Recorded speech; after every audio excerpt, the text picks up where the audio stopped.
In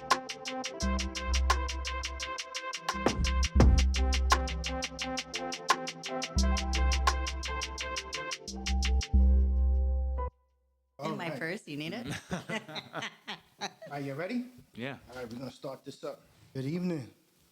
I'm your host, Ahmadan. Welcome to Mad Hatter Platter. This is the platform where we discuss a various amount of topics. We'll get into a little bit of the nitty gritty of it, the details of it, things you can do to improve it, give you advice on things you can do to improve at the end. You know what I'm saying? And some things that people do that, common mistakes that people make. I have my lovely co-host here. She's a certified sommelier. Good Wine evening. Wine Girly. You can find her on Facebook, Instagram. Instagram. And my special guest this evening is no other than Jin Young. Say hello, Jin Young. How's it going, everybody? Thanks for having me. Yay! Let's just get right into it. So introduce yourself, Jin. Tell people a little something about yourself. So I've been friends with these two for going on 20 years now. It's been a minute. Yeah, it's Yeah. been a little while. A minute. But it's flown by, hasn't it? Yeah. For sure. Former restaurant worker, but just I think a lifelong lover of restaurants and just food and I guess the hospitality. Jen is one of my favorite foodies, and I consider myself a foodie, but Jen is this level of a foodie. Oh, well, thank you. No, I've been around the world and touched Jen. So pardon me for interjecting, but Jen is always spot on for food recommendations, and he just knows stuff. It's awesome. Well, thank you. One of the things I remember about Jen as far as foodie levels, for me, it would be the foie gras. I don't know if I'm saying it right, but it was like a foie gras spread, right? Was that Yeah, correct? yeah. You Yeah, were doing you that for were doing that for a a little while. Yeah, It was pretty good. What possessed you to get into that? Was it just because you loved it so much? How did you even want to go down that avenue? No, I'm just yeah, so impressed. I think that was really just kind of one of those passion projects, right? Like just Passion project. yeah, totally out of love for it, and it was just one of those things where I was like, "Oh, you've never had it? You've never had it? Why haven't you had it? You know what? I'm just gonna make it so that everybody can have it." And that was kind of, I think, like what had what got me started. I was just like, this is just one of those things that everybody should try. What made you want to get into the restaurant industry? I think I was just like a fat kid. and I just figured, if you're in a restaurant, there's got to be food for you to eat somewhere along the way. Were you heavy? Yeah, Ahmed, do you remember me starting and I was like a pretty yeah. rotund guy? Absolutely. were? Yeah, I was like, So funny. I think I was just like a lover of food, and I just always was like, man, it just everything just about the food industry, like, intrigued me. And to be honest with you, I just wanted a job, and I was like, I don't know what I want to do, but if I'm going to do something, it's going to be something that I enjoy in my personal time. And so, there was a posting for, Ruth's Chris Steakhouse. Didn't know anything about it. Blindly walked in, and they're like, "Hey, yeah, man, if you want to come bust tables," I was like, "Dude, anything." Ahmed, how did you get in restaurant? My experience of getting into the restaurant business was I couldn't find a job for a long time. And I was in New York at the time. And we went to me and my mother was in this restaurant called Sizzlers. People might be familiar with Sizzlers. She was like, I'm going to ask this waiter if he knows if they're hiring. So, and mind you, just a real quick backstory, a little bit about how I got into the industry was I used to work at KFC in the South Bronx. And there was this girl that I work with. She worked in the restaurant next door, which was called BBQ's. So she worked simultaneously at KFC, but then also worked at BBQ's. And she would tell me how much money she would make a night. So at the time, she was bringing home like $60 a day. Which is a lot, especially if you were younger. Yeah. And then, so I was like, man, I want to make that kind of money. I bet you I can make more. That's what I was thinking to myself, And so anyway, long story short story long, however it goes. My mother says, I'm going to ask, this guy if he knows anybody who's hiring. So the guy says, yeah, there's this place called TGI Fridays, and they're hiring. Maybe your son should go down and check it out. So I actually went down and checked it out, and I got hired. And I started working at TGI Fridays right next to Rockefeller Center. Crazy experience. Definitely changed my life. It made me more open to other cultures and other races. I think everybody in the world, everybody, has to work a year in a restaurant and a year in retail because it'll give you better cognitive awareness of people. So you're not so me, my, I, especially during the holidays. It'll give you more patience and it will show you how to hustle. It'll show you how to think on your feet. Give me some examples of what you think you've seen people do wrong in the industry. You know, something that's common amongst people continuously doing wrong in the service industry. I'll start with you, Wine Girlie. There'll be a few things. Hostesses playing with their hair. What about you, Jen? You know, for me, I think it's always been a lot of times, you know, somebody like, especially when they're in a training role, to be like, don't worry about it, or, you know, not worrying about the minor details. I think that's always kind of, or just to not, like, they'll teach people, oh, you shouldn't care about that. And I think, you know, for That's a disservice. yeah, you know, and I think that not only is like that a disservice to the guest, but I think it's a disservice to the person who's coming in, to the new worker coming in. You know, I think it teaches them to not care, or it teaches them that, like, yeah, exactly, to be lazy. Details aren't important. Shortcuts. Yeah, exactly. That's what I was gonna say. And I think like that is something that I think is just wrong about, you know, the service industry. And then it's not just you know, your colleagues, but I think sometimes it's you see it from managers. You know, like you know, whatever. You know, I'm not gonna go follow up. I'm just gonna comp it, or you know. And I think it's just like, you know, it's being lazy. And I think that's where people learn the shortcuts and you know, what's the easiest way. And I think that's kind of been the downfall of like restaurants, I think. Right. You know. Well, but the opposite pendulum, having that manager that's so strict, you're like, seriously, dude, come on. Yeah, yeah, exactly. And I think it's you know, finding that middle ground is like Right. is like Still artistry, holding you know. your employees, speaking for management, accountable, holding yourself accountable. And knowing how to convey that too, right? Like, Yeah. just, especially as somebody who's new, I think that's like really, really important. I think for me, one of the biggest things, they don't take things seriously in the beginning, especially like when you're training someone. You know, I'm sure we've all been trainers here, and you'll have certain trainees, and you're just like, what the hell is this? What the hell is this guy doing? Like, or is this guy even listening to what I'm saying?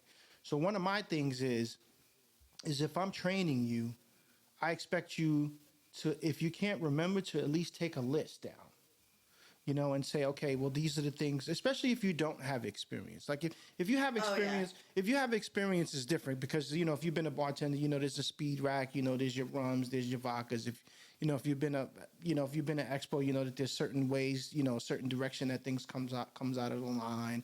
If you've been a food runner, you know that, you know, you got to make sure you know your table numbers and position numbers and things like that. Writing things down and just paying attention to detail in the beginning.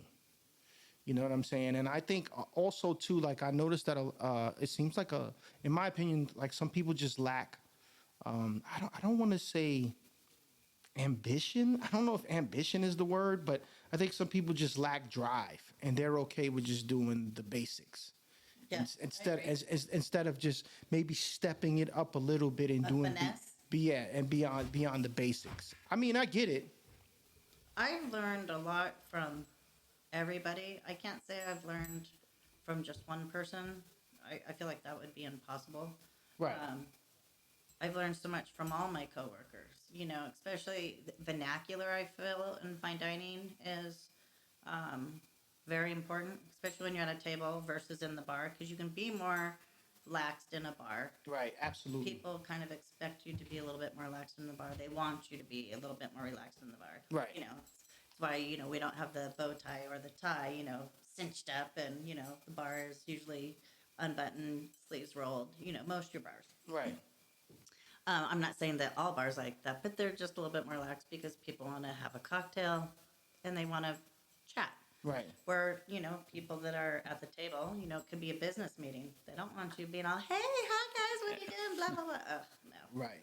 They want you to be like ninja server. They Yeah. basically want you to be seen But and not heard. seen. Yeah, exactly. You know, and knowing the difference. And then you have people on their first dates who's nervous, who, You know, sometimes you need to help them get the conversation going, being like, "Oh, so what are you two doing tonight?" Yeah. "I don't know. We're just kind of figuring out." And then that's where you, especially you, should know your topography, the area where you're working. I feel like you should know what's around you, not just drive to work and drive to home.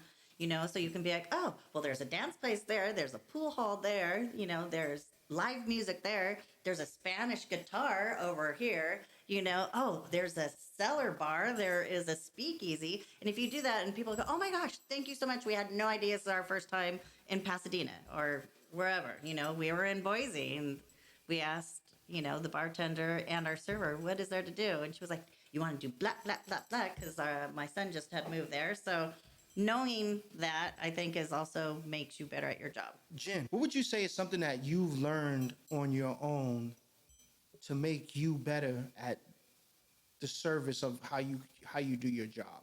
Like maybe name one of the things that you could even have learned a little bit of something from somebody else. Really, to be honest, I think the one thing that makes you good at and being in a restaurant is learning to care, right? And Okay. not just care maybe about your guests, but learning to care about your coworkers. I think that's what makes you like, you know, a really good colleague, but also like just a better person. I think, you know, and like I wouldn't say I've learned it for myself, but I think watching one particular person that always comes to mind is, and you guys know him, but you know, Patrick, my good friend Patrick, like that guy will. I mean, it doesn't matter how much work he's got. Like if it, like the way he presents himself at a table is just with absolute care. Absolutely. Yeah, and my wife actually dined at Ruth's Chris once without me, Right. and she was waited on by Patrick, and I think she came back and she was like just raving about the service, and I think it's just how much that dude cares about. I think just people. Right. Okay. Yes. And I mean, it, like for him, it's like, oh, okay. Like some people will be like, oh, you know, I'm gonna try to get away from this table just so I can catch up with work, so I don't have to stay late. But you know, like when Pat's at a table, that dude is just present, like that, and I think he makes you feel that way too. It's just you are all that I'm worried about at this moment. Doesn't matter what else is going on. Doesn't matter if a manager's looking for me. Doesn't matter if a manager's standing, you know, behind me and just, you know, giving me the evil stare. Yep. I'm not gonna walk away till I get everything you need.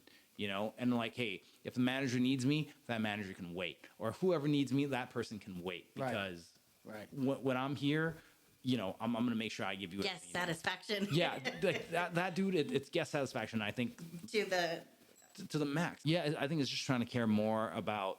It's hard sometimes when you get the assholes, right? There's no limit either. Yeah. And it's hard to care for those people, right? Yeah. But I think, like, you know, as long as those people are, and that's the thing about Patrick too. Like, I think sometimes he'll get like, you know, a pair of assholes sit at his table, and he'll still care. Like me, I'm trying to be better. I'll always be like, all right, you know, maybe that day, whatever. But Patrick, I've never seen that. We dude. gotta have Patrick on the show. We and gotta get Patrick on we the gotta have show. him on the show. I'm sure. Yeah. I'm sure he would love to explain himself. Yeah, we got to get Patrick on the show, because I mean, what that man does is insane, and I think like just the way he cares. So what second to about none. you, Nicole? I think Jen's answer was really awesome. I was even pondering it as he said that, and I was like, wow, that's like such an incredible answer, because it was super insightful. One thing that it's taught me in my life is that everybody wants an experience.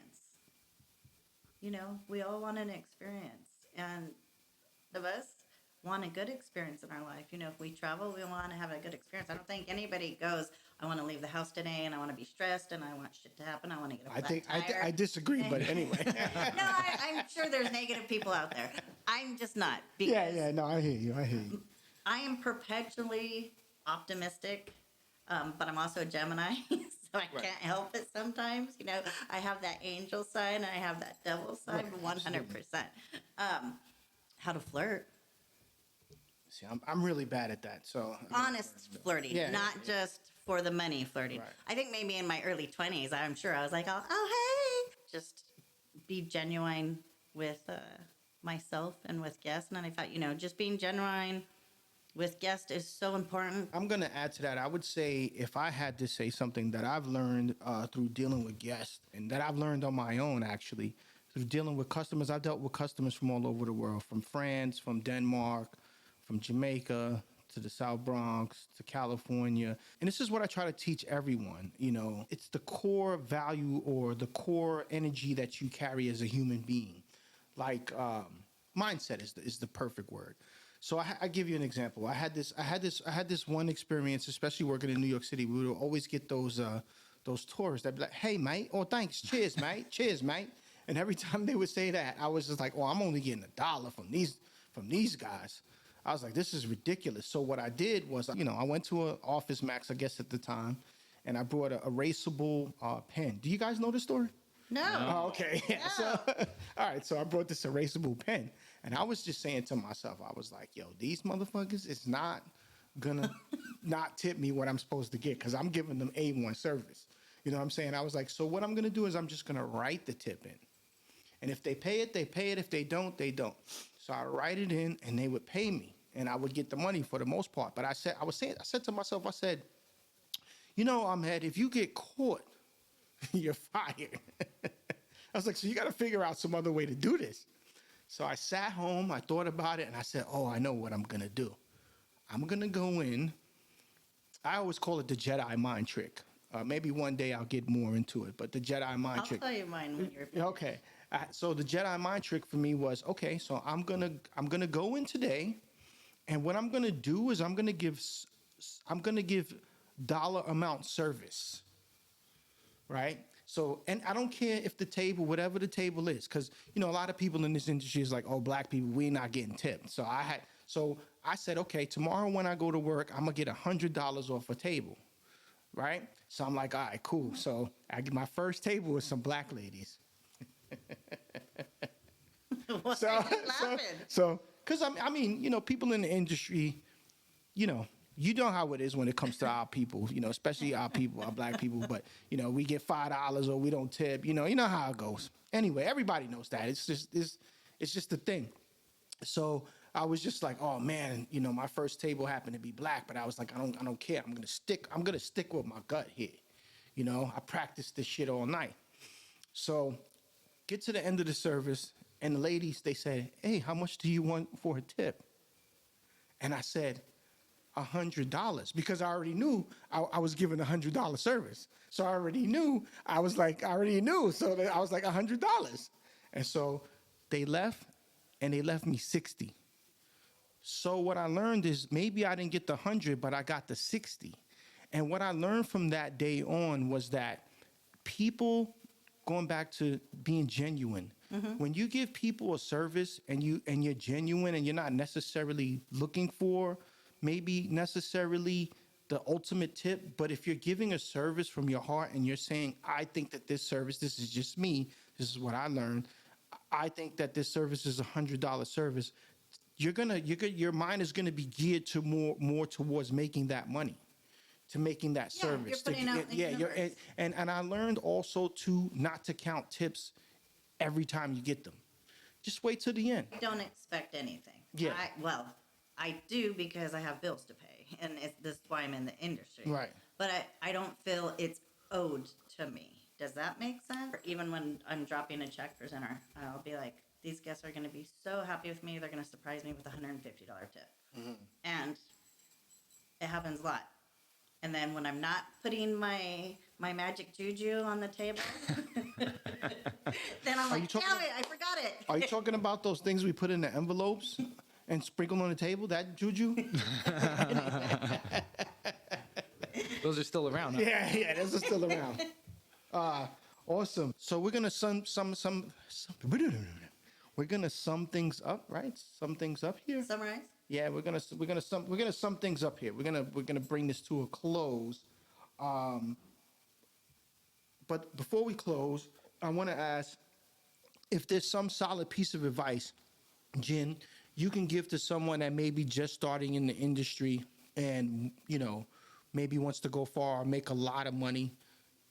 What piece of advice would you give? It doesn't have to be long-winded. It could just be some simple piece of advice. Make it like a simple one-liner. Man, every time somebody asks me for advice, I'm always thinking this person's dead in the water. No, but I think going back to my last snippet, look, I think caring is really important. But I think it's really just being humble and saying no matter how much you know, you can always learn more the next day.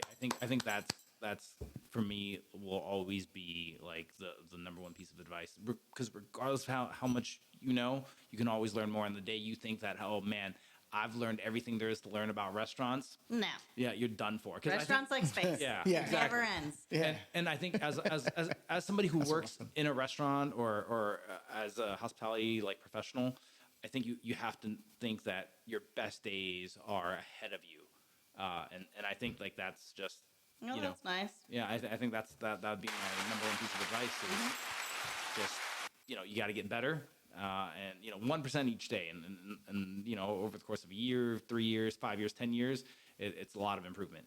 1%. All right. That's good. That's That's awesome. good. What about you, Nicole? If you have to give one piece of advice, what would it be? If you could summarize or sum it up. Be professional and be genuine. Okay. Okay. Because you can be genuine and fun and your true self, but still be professional at the table. Oh, yeah. With your guest. Be your genuine self, but be professional and give them an experience. Give them an experience. Okay. How about you? Well, for me, I already touched on it. It kind of all centers around the same thing that we're all saying: is be genuine. Pay attention. Learn how to read your tables, because there's sometimes when people don't want to be bothered. You know what I'm saying? And you got to be able to read that. I see especially this is one of the things I see with especially new waiters, and they get to a table and they overdo it, and they're like, oh, are you okay? Oh, are you okay? Oh, are you okay? And it's just like, yo, give them space to breathe. So for me, it would just be learn how to read your tables, learn who wants you to be there and who doesn't want you to be there. Yeah. For instance, if you have a table that's needy, they always need something. That's the table you want to be on top of. Yeah. You want to be on top of that table so much, they be like, can you please leave me alone? That's how I you know what I'm saying? Yeah. And then you have the other tables where they don't want you to be there. You do your minimal checks. You do your beginning check, you do your middle check, and then maybe you do a third check because you might want to see if they want some coffee or they want some dessert or something like that. And, or they might just need space. And then you bring them a check, So for me, it's just more like learning how to read guests. Anyway, so we're going to bring this to a close. I would like to thank all my guests. We got the great Jin Young here. We have the wine girlie, a certified sommelier. And we have myself here. I call myself Ahmadan. And this is the podcast, which is called The Mad Hatter Platter. Till next time, you guys take care. I wish you wealth. I wish you health. And I wish you insight so you can see for yourself. Drink Peace. wine makes everything better. Cheers. Right. Thanks for having me, guys. Cheers, Jen. The Corkage Fay. This is the part of the podcast where we talk about crazy stories. Wine girly? I did not want to humiliate my guest. He was looking at our wine list. And a lot of times when, guests don't know the words, they'll point. We all do it because I know I've traveled places and I've been like, I don't know what that is, so I'm going to point. So I'm trying to also follow his eyes as he's looking through the menu, and he goes, okay, can I order a glass of the Corkage Fay? And I'm like, I love this. Corkage Fay. I was thinking, what the hell do we have on the list called Corkage Fay? And then it dawns on me, oh, I know what he's talking about. Because I actually, at that point, I see his eyes dropping to the bottom of the menu. Because I'm going Cabernet, Merlot, nope, nothing with a Corkage Fay. Because sometimes the guests will say, I'll have the glass from Sonoma. And you're thinking, shit, we've got 4 glasses from Sonoma. So then you've got to rattle them off. Mm-hmm. Are you thinking of, this particular winery? You got to rattle them off. And they go, oh, no, the Cabernet. So then, that's also knowing your product is huge. You have to know your product. So I think, oh, my gosh. the gentleman was ordering the corkage fee, which is when you bring your own bottle into the restaurant. Is that good? Is that But he obviously didn't know what anything else was, so I didn't want to humiliate him. So I said, "Oh, sir, we are currently out of the corkage fee. May I recommend this nice Austin Hope from Paso Robles? It is beautiful, grapefruit on the palate. It'll go really well with your steak." So I didn't want to humiliate the guest, but it has been a funny story because he ordered the corkage fee. And then why does everybody all of a sudden become French? Like, Target. No, corkage fee. No, it's corkage fee. That's how we do it. That's how we do it here in America. That's finesse right there, man. Way to go, Nicole. All right, Jen, it's on you. And I think in a previous life when I was much younger, I showed up to work, and I remember the holiday too. It was a Mother's Day, and I was like, it can't be that busy. Like, Mother's Day. How bad can it be? 1,000 reservations deep. Yeah, exactly. And I'm like, all right, a little edible before the shift won't hurt. Yeah. Oh no, I know where this is going. Yeah, and I remember, we're over here looking at our station, and I'm like, oh, okay, everything's good. 10 minutes later, I'm like, man, this is actually kind of slow for the holiday. What's going on? And then I'm like wondering, I'm like, why? And then I realize, I'm like, crap. I've been looking at the wrong tables the whole time. Those tables are not in my section. So I'm like, shit, what the hell's going on? So I look, and I'm like, oh, crap, that's my table, and there's somebody sitting there. And I look at the ticket, and they've been there for 35 minutes. No.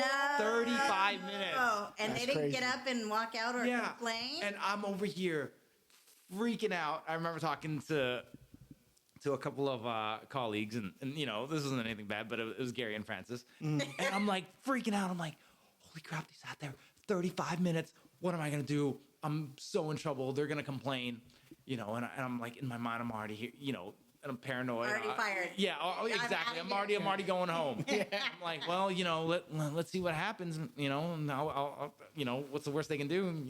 This is my last day, no biggie. I walk up and I'm like, hey, good afternoon, everyone. Sorry about the wait. Mother's Day gets a little crazy. And they're like, yeah, it's all good. How you doing today? I'm like, what? I'm like, these people have the patience of a saint. I was saying. Yeah, and I was like, oh, and right then and there, like, they were the most down-to-earth people. 2 parents with 2 kids on Mother's Day, made the mom wait, 35, 40 minutes, and they were just... You bought her a dessert, right? Oh, dude, I don't know, man. I think I bought her the house. You went to management. You're like, we really need to take care of this. Yeah, and Need you to save me. and I mean, it was funny when it was happening because I was like, man, thank God I didn't get in trouble. But at the end, I think it was funny, and at the end, it was also kind of like humbling because they were just so cool and so down to earth that they were just like, oh yeah, no worries, man. It's a holiday. We know how it is, and they just acted like civilized people, ate, got out, and then left a huge tip. And they were like, hey, man, thanks for working, man. You made my Mother's Day great. And I was like, what? So, like, that was, like, a funny kind of experience. I mean, at least it was funny during the time. I don't know how funny it was to them. Yeah. But it was also one of those things that, like, I'll never forget, that I still, think about from time to time.